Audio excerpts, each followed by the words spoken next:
Shri Gurubhyo Namaha, children.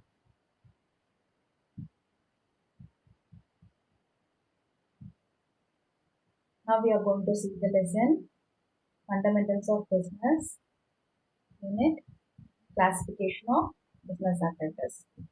These business activities are classified into two. Okay, one is industry, another one is commerce.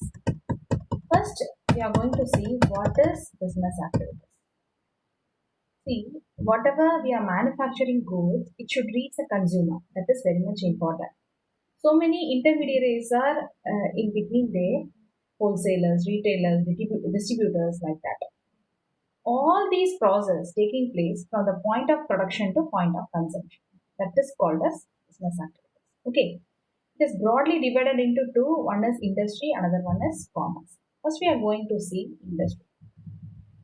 Already I said industry is a economical activity from what we are conversioning the resources into useful goods. Okay. On production side of business activities refers to as industry. So whatever we are producing, that side is called as industry. So generally the term industry is used for activities which mechanical appliances and technical skills are involved. These includes activities relating to producing or processing of goods as well as breeding and raising of animals. Not only the production is only the industry, breeding of plants and then raising of animals that also called as industry only. The term industry is also used to mean group of firms producing similar or related goods. For example, cotton textile industries refers to all manufacturing units produce textile goods from cotton. So, similarly, electronic industries would include all firms producing electronic goods as of. In common parlance, certain services like banking, insurance are also referred to as industry. Banking industry and then insurance industry, they will say. Kinds of industry we are going to see now. It is broadly classified into two. Now we are going to see a flow chart. Industry is divided into two broad categories. One is on the basis of activity, another one is on the basis of size. On the basis of activities, we are having more that is divided into three: primary, secondary, and tertiary. This primary industry is again divided into two: extraction industry and genetic industry. Secondary industry is divided into two: manufacturing and construction industries. This manufacturing industry is divided into three: analytical, synthetical, and processing. On the basis of size, micro, small, and medium, large industries. Okay. First, we are going to see on the basis of activities. Okay, then only we are going to see the basic of size. On the basis of activities, we have primary industries. So primary, secondary, and tertiary industries we are having. First, we are going to see primary industries. Primary industry is concerned with the production of goods with the help of nature. It is a nature-oriented industry which requires very little human effort. For example, agriculture, farming, forestry, fishing, horticulture, etc. These industries may be further subdivided as follows. See, these primary industries, no, automatically, naturally, we are getting the products and all. Okay, so that we are taking and then we are making as a useful goods. That is called as primary industries. For example, extractive industries. Extractive industries, extraction, and this is what we are doing. We are drilling or we are mining from the earth. Okay, we are automatically we are getting from the raw materials from the earth, natural resources. These industries extract draw out products from natural resources. Extractive industries supply some basic raw materials that are most product of geographical or natural environment. Naturally, we are getting that. So, for example, we can say farming, mining, drilling, hunting, fishing, everything we are getting from nature only. Okay, that is called as extractive industries. And then genetic industries. These industries remain engaged in breeding plants and animals for their use of further reproduction. For example, you can see poultries and then asperes and then dairies, everything. So, hatching, everything comes under this genetic industries. And then next we are going to see secondary industry. These are concentrated with the use of material which have already been extracted at the primary stage. See, already we have extracted so many things from the earth. For example, we can take oil, drilling and taking oil, and then what we are doing? We are again So many process will be there. We have to clean the oil, then only we can use it. So that industry is called a secondary industry. These industries process such materials to produce goods for final consumption or for further processing by other industrial units. For example, you can see iron ore. Iron ore we are getting from the earth, and then we are making as a steel, and then only we are using. So that is a good example for secondary industry. And then manufacturing industries. These industries are engaged in producing goods through processing of raw materials and thus creating from utilities. They bring out diverse finished products which we consume or use through the conversion of raw materials or partly finished materials in their manufacturing operation. Manufacturing industries may be further divided into four categories on the basis of method of preparation or production. See, the manufacturing industries, in the sense, they are creating the utilities. Okay, they are making as the finished products. Okay, so conversion of raw material into finished products, that is called as manufacturing industry. It is divided into four analytical industries, which analyzes and separate different elements from the same material, as in the case of oil refineries. The oil refineries, what they are doing, they are drilling and taking, and then they are segregating their oils in different ways, different stages. And then synthetic industries, which combines various ingredients into a new product, as in the case of cement. See, cement, you can see so many, and they are taking from the stone, and then they are doing so many process, and then only they are using so many chemicals they will add, then only we are using that product. Okay, and then processing industry, which involves excessive stage for manufacturing finished product, as in the case of sugar and paper. See, you can see sugar they are taking from the sugar cane, and then so many process they will do, and then only we are using paper also like that only. From the tree only they are taking papers. So many process they are doing, and then only we are using paper. That is called as processing industry.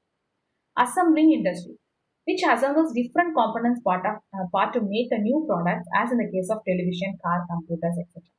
See, for example, a car company you can take, they can import from some other country. They are getting all the raw materials, and then the assembly shop will be there, body shop will be there, paint shop will be there. They will do all those things, and then they will produce a new car, and then they will sold. Okay, so that is called as assembling industry.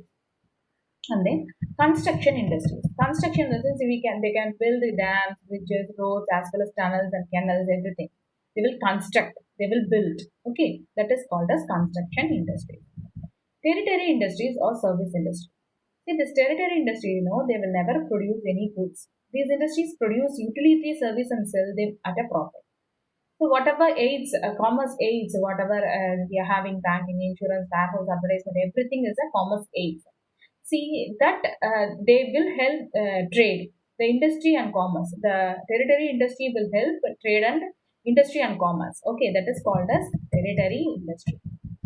Classification of territory industry. Personalized service. The individual and private institutions will sell their service to others. For example, plumber, servant, maid, etc. They are the people. They are not. They are doing a service for the people. The individual person will do the help, isn't it? So for an individual person, that is called as personalized service. Public service in the sense, for example, policemen, hospital, fire engines, schools, hospitals, everything they are doing service for the public.